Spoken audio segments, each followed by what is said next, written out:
साथियों नमस्कार। राजस्थान सरकार की बाल कल्याणकारी योजनाओं में कुछ नई योजनाओं पर विस्तार से चर्चा करने के लिए मैं लोकेश डागोर आपके अपने YouTube चैनल पॉलिटी गुरुजी में पुनः आप सभी का हार्दिक स्वागत और अभिनंदन करता हूं। जैसा कि आप पीछे स्क्रीन पर देख पा रहे हैं, आज की जो क्लास में हम 5 योजनाओं पर विस्तार से चर्चा करेंगे, जिनमें एक योजना है पालनहार योजना, एक इंदिरा प्रियदर्शनी पुरस्कार, गार्गी पुरस्कार, बालिका शिक्षा प्रोत्साहन और लाडली सुरक्षा योजना। इन 5 योजनाओं पर हम विस्तार से पढ़ेंगे। कल की क्लास से थोड़ा मैं आपको कनेक्ट कर दूं। कल की जो क्लास है उसमें हमने 4 योजनाओं पर अच्छे से पढ़ लिया था, जिसमें एक योजना थी पन्नाधाय बाल गोपाल योजना, एक योजना थी मुख्यमंत्री निःशुल्क यूनिफॉर्म वितरण योजना, एक योजना थी ट्रांसपोर्ट वाउचर योजना और एक योजना थी मुख्यमंत्री हमारी बेटियां योजना। इन 4 योजनाओं पर हमने कल की क्लास में पढ़ा। आज की क्लास में 5 योजनाओं पर हम विस्तार से चर्चा करेंगे। एक भी फैक्ट आपका इस क्लास में इन योजनाओं से छूटने वाला नहीं है। आपको बस इतना करना है, ज्यादा लॉन्ग वीडियो रहने वाली है नहीं। 5 योजनाओं पर 5-5, 4-4 मिनट में मैं एक एक फैक्ट को आपको बताता चलूंगा। किस किस प्रकार के प्रश्न बनेंगे इस पर भी मैं साथ में चर्चा करूंगा। आपको वीडियो में लास्ट तक बने रहना है। जो भी आपके फ्रेंड्स हैं जो रीट की तैयारी कर रहे हैं, उन फ्रेंड्स के साथ आप इस वीडियो को शेयर करें। जिन्होंने अभी तक इस चैनल को सब्सक्राइब नहीं किया है वो चैनल को सब्सक्राइब कर लें, ताकि प्रत्येक वीडियो का नोटिफिकेशन आपको मिलता रहे। जैसे यूट्यूब पर वीडियो आए आपको उस वीडियो का नोटिफिकेशन मिल जाएगा। बिना टाइम वेस्ट किए हुए चलते हैं पहली योजना की ओर, इंदिरा प्रियदर्शनी पुरस्कार। इसमें पात्रता पढ़ेंगे, कैटेगरी पढ़ेंगे, कितने रुपए की राशि प्रदान की जाएगी, किस प्रकार ये राशि प्रदान की जाती है, इन सारी बातों पर आज की क्लास में हम विस्तार से चर्चा करने वाले हैं। चले भाई, पहली योजना इंदिरा प्रियदर्शनी पुरस्कार। जैसा कि मैं शुरू से आपसे कह रहा हूं, एक भी फैक्ट आपका आज की जो 5 योजनाओं पर हम पढ़ेंगे उनमें रहने वाला नहीं है। इंदिरा प्रियदर्शनी पुरस्कार, सबसे पहले एक बार जो फैक्ट किस किस प्रकार के प्रश्न इसमें बनेंगे उस पर भी हम चर्चा करेंगे। देखो, ये जो इस योजना के तहत जो पात्र बालिका है, उस बालिका का चयन होगा 8वीं में, 10वीं में और 12वीं में। 8, 10 और 12 की बोर्ड परीक्षा में जो भी जिला स्तर पर प्रथम स्थान प्राप्त करेगी बालिका, क्लियर है, प्रथम स्थान प्राप्त करेगी, 8वीं, 10वीं, 12वीं में करेगी। और कितनी कैटेगरी में, तो 8 संवर्ग अर्थात 8 कैटेगरियों में उसका चयन होना है। जनरल, सामान्य, अनुसूचित जाति, अनुसूचित जनजाति, अन्य पिछड़ा वर्ग, अति पिछड़ा वर्ग, अल्पसंख्यक, बीपीएल और निशक्त CWSN कैटेगरी में ये छात्राओं को पात्र माना जाएगा। अब ये तो है आपकी जनरल एजुकेशन की, और अब सामान्य शिक्षा। अब बात कर ले संस्कृत शिक्षा की। संस्कृत शिक्षा में भी इसके तहत छात्राओं को पात्र माना जाता है, लेकिन वो राज्य स्तर पर प्रथम स्थान प्राप्त करने वाली रहेगी। कक्षा 8, 10th को बोलते हैं वहां प्रवेशिका, और सीनियर सेकेंडरी को बोलते हैं वरिष्ठ उपाध्याय।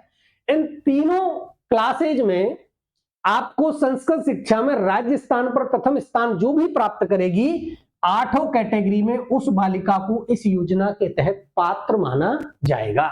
ये तो है पात्रता। पुरस्कार की बात कर ले तो प्रति वर्ष स्वर्गीय श्रीमती इंदिरा गांधी जी के जन्म दिवस अर्थात 19 नवंबर को प्रत्येक जिला मुख्यालय पर समारोह आयोजित होगा, और नोडल एजेंसी रहेगी बालिका शिक्षा फाउंडेशन। ये काफी सारी योजनाओं की नोडल एजेंसी है। जैसा पिछली क्लास में मैंने आपको एक योजना बताई थी, मुख्यमंत्री हमारी बेटी योजना, ये थी ना, मुख्यमंत्री हमारी बेटी योजना थी। उस मुख्यमंत्री हमारी बेटी योजना की भी नोडल एजेंसी कौन थी, तो ये बालिका शिक्षा फाउंडेशन। कौन थी? बालिका शिक्षा फाउंडेशन थी। इसके द्वारा काफी सारी बालिका शिक्षा को बढ़ावा देने वाली जो योजनाएं हैं उनको संचालित किया जाता है। कौन कौन सी योजना रहेंगी, जिसमें एक तो कल की क्लास में हमने कवर की मुख्यमंत्री हमारी बेटी योजना, और एक ये इंदिरा प्रियदर्शनी पुरस्कार की नोडल एजेंसी भी है। 19 नवंबर जैसा कि आपको पता है, नाम है इंदिरा गांधी जी के नाम पर इंदिरा प्रियदर्शनी पुरस्कार। तो इंदिरा गांधी जी का जन्म दिवस पड़ता है 19 नवंबर को। 19 नवंबर को प्रत्येक जिला मुख्यालय पर एक समारोह आयोजित किया जाएगा, और उस समारोह में इन जो बालिकाएं हैं उनको पुरस्कार प्रदान किया जाता है। कौन कौन सी, देखो अब आते हैं वर्ष प्रारंभ होने के वर्ष की बात करें, 2010-11 में इसको प्रारंभ किया गया था।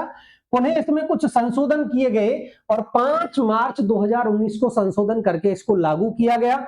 योजना की पात्रता जैसा कि मैंने आपको बताया था, अपने अपने संवर्ग में जिसमें 8 कैटेगरी रखी गई थी, उनमें कक्षा 8, कक्षा 10 और कक्षा 12 में कला, विज्ञान और वाणिज्य तीनों संकायों में अलग अलग चयन होगा।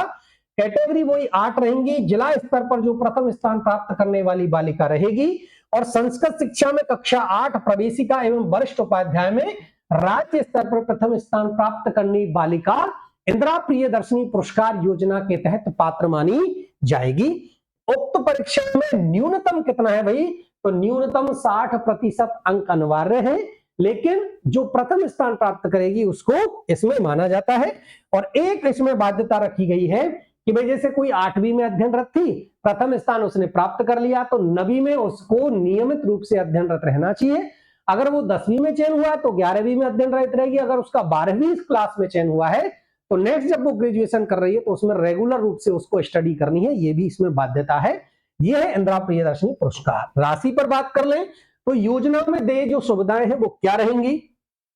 जिस भी लड़की का 8वीं क्लास में चयन होगा, वो चाहे सामान्य शिक्षा हो या संस्कृत शिक्षा हो, उसको 40,000 रुपए की राशि इस योजना के तहत प्रदान की जाती है। इंपॉर्टेंट फैक्ट है, इंपॉर्टेंट लगा लेना है, प्रश्न यहां से बनने की संभावना रहेगी कि इंदिरा प्रियदर्शनी पुरस्कार योजना में 8वीं कक्षा में जिस बालिका का चयन होता है उसको कितने रुपए की राशि प्रदान की जाएगी, 40,000 रुपए की राशि। बात करें भाई 10वीं में और संस्कृत शिक्षा में प्रवेशिका में, उसको राशि है 75,000 रुपए की राशि उसको प्रदान की जाएगी। अब बात करें 12th में और वरिष्ठ उपाध्याय में परीक्षा में, उसमें 1 लाख रुपए एवं साथ में स्कूटी भी प्रदान की जाती है। यह है आपकी इंदिरा प्रियदर्शनी पुरस्कार। आशा करता हूं एक एक फैक्ट छोड़ा नहीं है। पात्रता कैसे रहेगी, 8वीं 10वीं 12वीं में जो लड़की जिला स्तर पर प्रथम आएगी, सामान्य शिक्षा में, संस्कृत शिक्षा में वो 8वीं प्रवेशिका और वरिष्ठ उपाध्याय में राज्य स्तर पर प्रथम आएगी। कैटेगरी रहेंगी 8 और 8 में सिलेक्शन जैसे हो जाएगा तो अगली कक्षा में नियमित रूप से उसको स्टडी करना अनिवार्य है और उसको राशि 8वीं में 40,000, अगर उसका 10वीं में सिलेक्शन हुआ है तो 75,000 और अगर 12वीं में या वो वरिष्ठ उपाध्याय में सिलेक्शन हुआ है तो उसको 1 लाख रुपए और साथ में स्कूटी प्रदान की जाती है। यह है आपकी इंदिरा प्रियदर्शनी पुरस्कार। नेक्स्ट योजना है पालनहार योजना। इंपॉर्टेंट है, यहां से प्रश्न बनने की संभावना ज्यादा रहेगी आपकी एग्जाम में, लगा लेना है। यस, चले भाई, राजस्थान सरकार द्वारा इस योजना को देखो प्रारंभ कब किया है, 8 फरवरी 2005। इंपॉर्टेंट फैक्ट बनता है पालनहार योजना से 8 फरवरी 2005 को 0 से लेकर 18 वर्ष के जो अनाथ बालक बालिकाएं हैं उनके लिए आर्थिक, सामाजिक और शैक्षणिक विकास को सुनिश्चित करने के लिए यह योजना प्रारंभ की गई। अब इसमें सबसे इंपॉर्टेंट जो लाइन है वो है 8 फरवरी 2005। कैटेगरी पालनहार है, अर्थात अनाथ जो बालक या बालिका हो जाएगा तो उसका जो भी पालनहार होगा उसके लिए इसमें इस योजना के तहत राशि प्रदान की जाएगी जो उसका पालनहार रहेगा। अनाथ की कैटेगरी किस किस प्रकार बताई गई है इसमें, तो अनाथ की कैटेगरी ये है। देखो, अनाथ बच्चे हो सकते हैं, कोई मृत्युदंड मिल गया हो किसी को, उसको आजीवन कारावास मिल गया हो, उसके माता या पिता के वो बच्चे, वो भी अनाथ श्रेणी में आएंगे। कोई निराश्रित पेंशन की पात्र विधवा माता के अगर 3 बच्चे हैं वो भी अनाथ हैं। बात करें पुनर्विवाहित कोई विधवा माता के बच्चे हैं, जैसे कोई विधवा हो गई और उसने पुनर्विवाह कर लिया तो जो पहले वाले बच्चे हैं उसके हस्बैंड के वो क्या हो गए, अनाथ हो गए, ये भी उसमें है। कोई HIV या एड्स पीड़ित कोई माता पिता है उसके बालक हो सकते हैं। कुष्ठ रोग से पीड़ित माता पिता के बच्चे हैं। नाता प्रथा है, उस नाता जाने वाली माता के 3 बच्चे हैं। विशेष योग्यजन माता पिता के बच्चे, तलाकशुदा या परित्यक्ता महिला के बच्चे। ये कैटेगरी है अनाथ की कि आपको अनाथ जो है पालनहार योजना है उसमें अनाथ किसको माना है। देखो, अनाथ बालक बालिकाओं के लिए है योजना, तो अनाथ किस किस को माना है ये भी आपको फैक्ट याद होना चाहिए। HIV एड्स वगैरह, कोई जो तलाकशुदा महिला है उसके कितने बच्चे होने चाहिए अनाथ, है ना, ये है ना, महिला के बच्चे परित्यक्ता के, उसके 3 बच्चे होने चाहिए। कोई निराश्रित पेंशन की पात्र विधवा के 3 बच्चे हो सकते हैं। कोई मृत्युदंड या आजीवन कारावास मिल गया तो उसके बालक भी, माता पिता के जो बच्चे हैं वो भी अनाथ माना गया है। ये तो है पात्रता, क्लियर। और योजना की आरंभ होने की तिथि है 8 फरवरी 2005। नेक्स्ट कुछ फैक्ट पर बात कर ले। पालनहार बच्चे कम से कम 3 वर्ष से राजस्थान में निवासरत रहने चाहिए, है ना, कम से कम 3 वर्ष राजस्थान में निवास कर रहे हो। पालनहार की जो वार्षिक आय रखी गई है वो है 1,20,000 से अधिक नहीं होनी चाहिए। जिसको भी पालनहार बनाया जा रहा है उसकी आय है 1,20,000 रुपए से अधिक नहीं होगी। 0 से 3 वर्ष के जो बालक बालिका उनमें विद्यालय में जाने का प्रमाण पत्र प्रस्तुत नहीं करना है, लेकिन वो कहां, देखो 0 से 3 वर्ष में तो बालक कहीं नहीं जाएगा, लेकिन अगर वो 3 वर्ष से ज्यादा का हो गया है तो उसको आंगनबाड़ी में जाना चाहिए, मतलब आंगनबाड़ी में जाने का प्रमाण पत्र देना होगा। और जैसे ही वो 6 वर्ष का हो जाएगा तो 6 वर्ष के बाद उसको विद्यालय में जाने का प्रमाण पत्र अर्थात अध्ययनरत प्रमाण पत्र प्रस्तुत करना होगा। तो 0 से 3 वर्ष के बालक बालिका का विद्यालय में जाने का कोई प्रमाण नहीं है, लेकिन जैसे वो 3 से 6 वर्ष का हो जाएगा उसको आंगनबाड़ी या शाला पूर्व जो भी प्री प्राइमरी एजुकेशन है उसमें जाने का प्रमाण पत्र, और 6 से 18 के बालक बालिका उसका कृषि विद्यालय में जाने का प्रमाण पत्र आवश्यक है। ये कुछ पात्रताएं हैं इस योजना के तहत कि भाई जो भी बालक अनाथ है उसको 0 से 3 वर्ष तक तो कहीं नहीं जाना है, पढ़ेगा कहां, लेकिन अगर वो बालक 3 वर्ष का हो गया है तो जो भी पालनहार है उसको प्रमाण पत्र देना होगा कि भाई 3 वर्ष से अधिक हो गया है, तो इसका मतलब वो कहां जा रहा है, 3 से 6 वर्ष तक आंगनबाड़ी में। जैसे ही 6 वर्ष का हो जाएगा तो उसको किसी न किसी विद्यालय में अध्ययनरत का प्रमाण पत्र प्रस्तुत करना होगा। 1,20,000 से अधिक आय नहीं होगी। अब बात कर ले अनुदान राशि की। अनुदान राशि क्या रहने वाली है, तो देखो 0 से 6 वर्ष तक जो बालक है उसको 1,500 रुपए प्रति माह मिलेंगे, लेकिन अनाथ श्रेणी में कोई बिल्कुल अनाथ है, पूर्ण रूप से जो अनाथ है उसको मिलेंगे कितने भाई, 1,500 रुपए प्रति माह। 6 से 18 वर्ष तक 2,500 रुपए प्रति माह की राशि प्रदान की जाएगी। अन्य जो कैटेगरी रखी गई है, जैसे हमने अभी पिछली स्लाइड में कैटेगरी पढ़ी थी, उनमें 0 से 6 वर्ष तक 750 रुपए प्रति माह, 6 से 18 वर्ष तक 1,500 रुपए प्रति माह। ये हाल ही में परिवर्तन किया गया है, पहले ये राशि 500 और 1,000 हुआ करती थी, है ना, ये पहले कितनी थी, 500 और 1,000 हुआ करती थी। अब इसमें बदलाव करके 750 और 1,500 रुपए प्रति माह की राशि प्रदान की जाएगी। 0 से 6 वर्ष तक 750 और 6 से 18 वर्ष तक कोई बालक है उसको 1,500 रुपए। एक उसको प्रतिवर्ष और कार्य भी, जैसे इसके अतिरिक्त कोई वस्त्र है, जूते हैं, स्वेटर है, अन्य आवश्यक कार्य हेतु 2,000 रुपए प्रतिवर्ष ये राशि भी प्रदान की जाती है। ये अन्य है वो माह है, मतलब 750 और 1,500 रुपए प्रति माह मिलेंगे, लेकिन 2,000 रुपए प्रतिवर्ष एक अन्य अनुदान भी उसको प्रदान किया जाता है। ये है आपकी पालनहार योजना। नेक्स्ट स्कीम है गार्गी पुरस्कार। गार्गी पुरस्कार का उद्देश्य है बालिका शिक्षा को बढ़ावा देना। शुरुआत कब की गई थी, तो 1998 में गार्गी पुरस्कार की शुरुआत होती है। पात्रता क्या है भाई, 10वीं कक्षा की जो छात्रा है अगर उसको 75% मार्क्स मिले हैं तो 10वीं कक्षा में 75% से अधिक अंक लाने वाली छात्राएं इस योजना के तहत पात्र मानी गई हैं। राशि कितनी मिलेगी, 3,000 रुपए की राशि और साथ में एक प्रमाण पत्र भी मिलता है।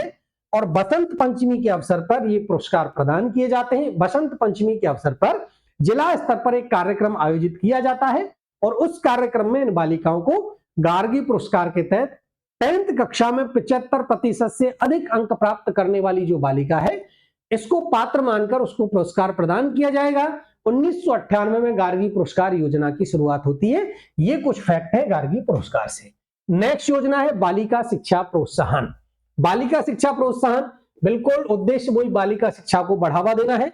अब इसमें पात्रता कौन भाई, कि 12वीं कक्षा में जिसको 75% से अधिक अंक प्राप्त हुए हैं वो बालिका शिक्षा प्रोत्साहन योजना के तहत पात्र है। राशि कितने रुपए की राशि, 5,000 रुपए की राशि और साथ में प्रमाण पत्र। और वो ही बसंत पंचमी के अवसर पर जिला स्तर पर एक कार्यक्रम आयोजित किया जाएगा और जो इसमें पात्र बालिका हैं उनको इसमें सम्मानित किया जाता है। देखो 10th क्लास में जो बालिका 75% से अधिक अंक प्राप्त करेगी वो पात्र है गार्गी पुरस्कार के लिए। किसके लिए, वो तो है गार्गी पुरस्कार के लिए पात्र। और 12वीं कक्षा में कोई बालिका 75% से अधिक प्राप्त करेगी, अंक प्राप्त करेगी, तो उसको बालिका शिक्षा प्रोत्साहन के तहत पात्र माना जाएगा। अगर गार्गी पुरस्कार की मैं बात करूं तो गार्गी पुरस्कार में देखो 3,000 रुपए की राशि प्रदान की जाती है। बालिका शिक्षा प्रोत्साहन में 5,000 रुपए की राशि प्रदान की जाती है। दोनों के दोनों जो योजना है इनको बसंत पंचमी के अवसर पर जिला स्तर पर एक समारोह आयोजित किया जाता है और इसमें इस योजना के तहत पात्र बालिकाओं को सम्मानित किया जाता है। ये है आपकी गार्गी पुरस्कार बालिका शिक्षा प्रोत्साहन। नेक्स्ट जो योजना है, यस, हाँ, लाडली सुरक्षा योजना, नाम से पता है बालिकाओं की है ना। तो बालिका सुरक्षा उद्देश्य क्या है इसमें? देखो उद्देश्य है बालिका सुरक्षा। अभी आपको पता है 10 जुलाई 2024 को, कब? 10 जुलाई 2024 को, कब? 10 जुलाई 2024 को राजस्थान की जो विधानसभा है, उस विधानसभा में हमारी वित्त मंत्री कौन है? श्रीमती दिया कुमारी जी। कौन है? श्रीमती जी दिया कुमारी जी ने बजट पेश करने के दौरान, कब बजट पेश किया? 10 जुलाई 2024 को, और इस योजना की घोषणा की थी, लाडली सुरक्षा योजना। ये योजना क्या है कि देखो जो भी नारी निकेतन है ना, नारी निकेतन, एक आपके बालिका छात्रावास, जो भी आपके बालिका छात्रावास है, वो कालीबाई वगैरह, वो कस्तूरबा गांधी वगैरह, जो भी बालिका छात्रावास है, एवं सार्वजनिक जो स्थान है, क्या है? जो भी सार्वजनिक स्थान है, उन सार्वजनिक स्थानों पर बालिका सुरक्षा को बढ़ावा देने के लिए या बालिका सुरक्षा की दृष्टि से क्या लगाना है भाई? सीसीटीवी लगाने की योजना है। क्या है? सीसीटीवी लगाने की योजना है आपकी लाडली सुरक्षा योजना। यह है आपकी लाडली सुरक्षा योजना। 10 जुलाई 2024 को राजस्थान की विधानसभा में बजट पेश करने के दौरान लाडली सुरक्षा योजना की घोषणा की थी श्रीमती दिया कुमारी जी के द्वारा।